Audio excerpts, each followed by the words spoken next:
Pedangdut Siti Badriah terharu melihat apa yang dilakukan suaminya, Christiana dini hari.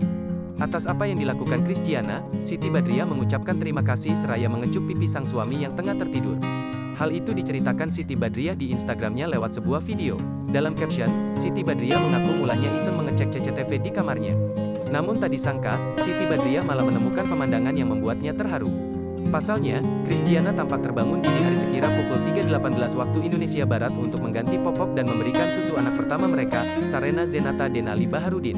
Iseng lihat CCTV semalam, ternyata aku melihat pemandangan ini. Love you daddy @Christiana Ba sudah selalu meringankan mommy buat gantiin pamper dan nenenin @Sarena Zenata, aku jadi bisa tidur pulas di malam hari, tulis Siti Badriah dalam caption dikutip tribunjakarta.com, Selasa, tanggal 3 Mei tahun 2022. Dari video yang diunggah Siti Badriah, tampak Christiana tengah memberikan susu kepada bayinya. Sementara Siti Badriah tertidur pulas di samping Sarena. Tanpa membangunkan Siti Badriah, Christiana tampak telaten mengurus Sarena sampai bayi tersebut tertidur kembali.